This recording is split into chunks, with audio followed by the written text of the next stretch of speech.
Hello my loves, I'm Ellie Frost. Thank you so much for being on my channel where we are talking about the multi-dimensional approach to rapidly and radically healing and transforming during and after narcissistic abuse. And I want to talk about letting go, right, of what the narcissist made you think and believe about yourself. Because one of the biggest problems that we have is our kind of self-concept after these abuse cycles, right? How we feel about ourselves, our identity, what we believe about who we are, what we get to do, be and have, right? It's been completely changed by the narcissist. In fact, how safe, so like this is all chakra work, but like how safe we feel in the work, how powerful we are, how safe we are to express ourselves, be creative, be true to ourselves, be authentic. It's why we shut down. It's why we live on defense. It's why we don't trust our intuition, which is the key, by the way, to living your best life, is trusting yourself and being in touch with your intuition.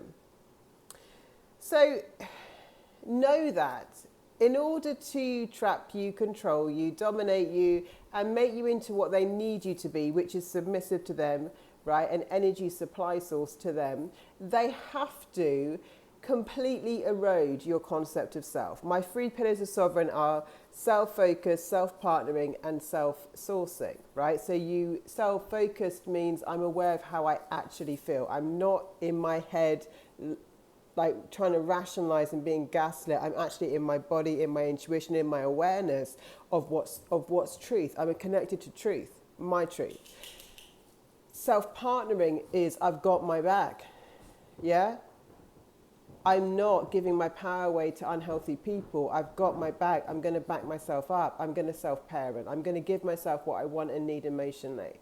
Self-sourcing is I will not make another person, right, my source of validation, love, support, security, and survival. Self-sourcing does require often you to have a stronger connection spiritually, because if you can do that, you won't feel alone in this, right?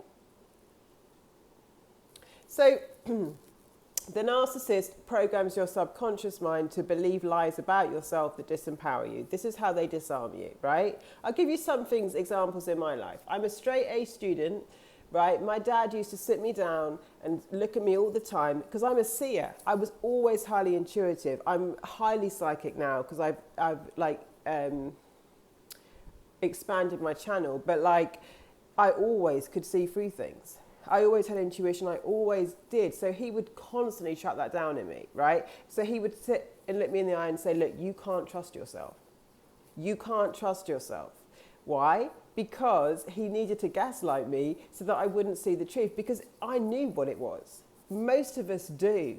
Honestly, like they disarm your third eye, they disarm your intuition, they disarm your spirituality, they disarm your connection to you and your higher self. Why? Because you're less easy to manipulate there. Why doesn't the narcissist want you to be happy? Because happy people are free. Like they don't buy, like they have to bring you to a level of misery where you're more in fight and flight, where you're more attached to lack and need, and you're not in your own energy, which is naturally quite a joyful, happy, peaceful energy, right? They have to make you attached to them because they need to get you attached and enmeshed, right? So they will make you think things about yourself emotionally, physically, sexually, in every way, that you might start living as a self-fulfilling prophecy because it's been programmed in you. I believed it. I believed it. I started believing that I couldn't trust myself, even though I'm one of the, I'm such a good seer. I can see through things. That was my gift. So they attack your gifts, right? What else? He would speak curses into my life. That's black magic. It's spells, by the way. Spells are not complicated. Like energy is energy. Anything used for negative intent is a dark magic spell. Anything used when people speak blessings into your life, when people say, I want the best for you, I love you, when people try and build you up, right? They are good people to have in your life, and that's how we bless each other, right? So he would say, because I wanted to, like anything I wanted to do independently for myself, he would say it would always go wrong. You'll end up with nothing. Like he'd always project these things in my life, which were spells. They were curses that I would actually lament on. I would actually give energy to, right?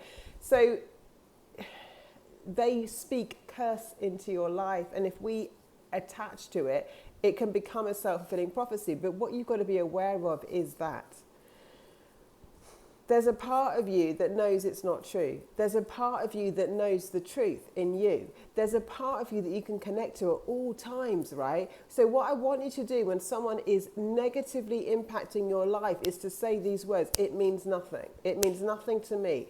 It can't do anything to you. They will speak negativity into your life until it replays in your mind on autopilot. They'll do it subtly. They'll do it by the way they treat you. You'll feel unworthy because everything you do will not be enough. You will be in this battle of confusion, trying to get heard, trying to get validated. I'm actually, good at communicating. I've got really good English grades, but one of the narcissists I met in business would say I just can't understand you. Yeah, what you say doesn't make sense. Why? Because what I say makes exact sense, and he wanted me to doubt that I should speak, so I stopped speaking. I stopped speaking up, I stopped communicating, I started believing that no one understood me. Right? Complete gaslighting. But because we trust these people, we give them the ability to invade our lives. So we've got to self-partner, self-focus, and self-source first. We've got to be sovereign first. Because then when I'm sovereign, it's is what you're saying to me complimentary? Yeah, I'm willing to look at things and always want to be better at what I do. But fundamentally, is it true? We want to be in the vibration of truth. Truth and love are the strongest vibrations in the universe. When you are forced into a fear situation, you're already operating outside truth, right? That negative emotion, that fear trajectory is already not true, because when you hear truth, it's clarity. Like some of the videos I make on here, they resonate with people because I'm resonating with your soul. It's just truth.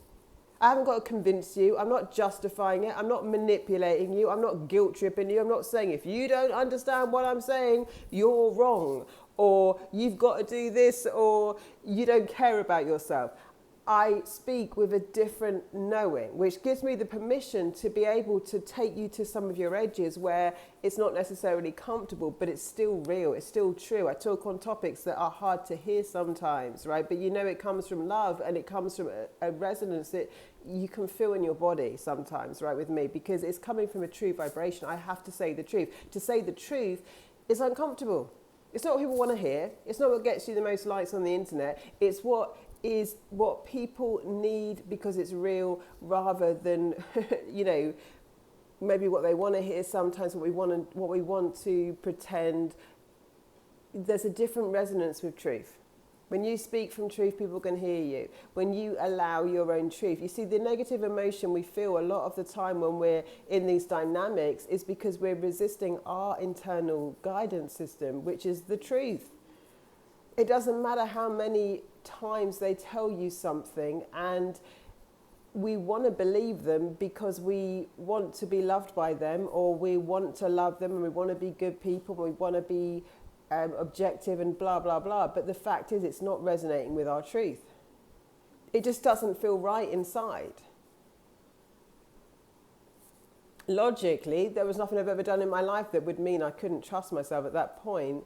But what I didn't know was there was an agenda behind it, right? Because why would a narcissist, abusive father want me to trust myself? Well, because then I wouldn't be able to cover up their lies and what was going on at home. I can't trust myself on how I'm seeing it. My perception of reality is distorted. I will never, ever allow my reality to be distorted again. Your emotional experience, how you experience life, your reality is true for you, no matter what, right? It's not subject to someone else's perception. How you feel and what you've experienced is your reality. Never let it be taken from you again. That's why I teach you, I will never deny what happened to me. That would be me covering up my reality and not living in truth, right? But what does it mean about me? Nothing. Apart from, I don't have to make it mean anything about me. I don't have to buy into a narrative that it means I'm less than. I don't have to buy into a narrative, this absolute rubbish narrative that people, they get abused as somehow weaker people or less, I've made a video on that just now, less intelligent or blah, blah, blah. Very healthy, very independent people get targeted by narcissists all the time. Like, I have to make it mean anything. It means nothing except for it happened and now what's my truth? And trying to separate you from you, your intuition, your guidance system, and trusting yourself is how they start separating you from you. You can trust yourself.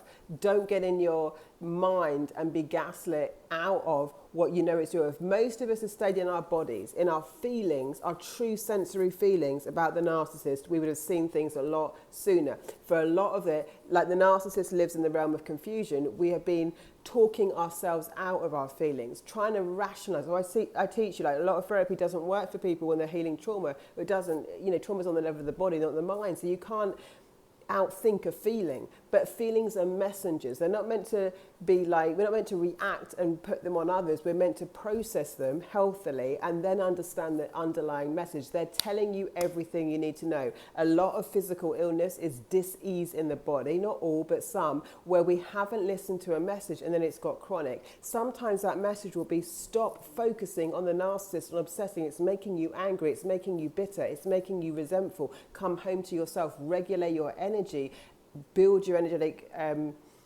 resilience so that their impact on you is less, right? You can trust yourself. The narcissist doesn't want you to trust yourself. They run subconscious programs in you that you can't trust yourself, which goes into that you don't matter because you're invalidated constantly. You're invalidated, dismissed, and discarded constantly in these relationships. A discard is when they're like, just ignore you, drop you.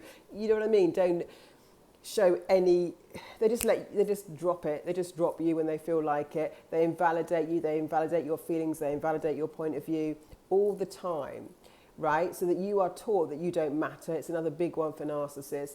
And eventually you start feeling like you don't exist because pretty much you don't authentically. Your authentic truth, your authenticity doesn't exist. There's no room for it. The narcissist needs you to be submissive to them, what they need you to be, so they can keep siphoning your energy. A shell of yourself, right? Shelled out, not yourself, not in your power, not in your truth, and certainly not in your intuition. So whatever they've told you about yourself, the opposite is probably true, and they're disarming you. The whole game of the narcissist is to disarm you. So reclaim yourself right now. I want you to write, I trust myself, I matter, I exist. I want you to take up space. One of the things I do in Sovereign is an activation where you take up space in this world. I did a free energy activation on the channel too, where you take up space in every room. You change your energy. When your energy changes, people change in response to you. When you walk into a room as you exist and you allow your energy to expand, not contract, so that you take up space in this universe, right? The narcissist breaks your aura down, breaks your energy down, so that you're too scared to take up space. But when you take up space, you say, like, I exist here, and you're more willing to allow yourself to exist, right? You're welcome on the planet. You're wanted. You have a purpose. You're meant to be celebrated, loved, supported, cheerleaded on into like your best life. What you want matters, what you care about matters, who you are matters, what you feel matters, everything about you matters so much. Drop the old programming, drop it like it's hot. That doesn't exist. That was a lie. It was something they condition you to believe so that they can get away with their siphoning of your energy. When actually, when you just snatch your power back, right? Break the enmeshments and take up space. Energetically. Just imagine your energy taking up space. Let your aura go out 6 feet in front of you. Like, you actually exist. You get to exist. You matter. In fact, your presence is not just wanted, it's welcomed. You know what I mean? Like, there's an essence that we all have that can light up a room, that can make people feel better. There's a thing inside of us, where if you're willing to be authentic and from your heart, it makes other people feel like they can too. What you hold energetically, other people feel, and they get the permission and, activation to hold that too. You exist, you matter, let your light shine, let yourself be yourself, and know that it helps everyone that you're around when you do that. It kind of unlocks the energy. It it changes things around you, right? So lots of love, guys. I'll speak to you soon.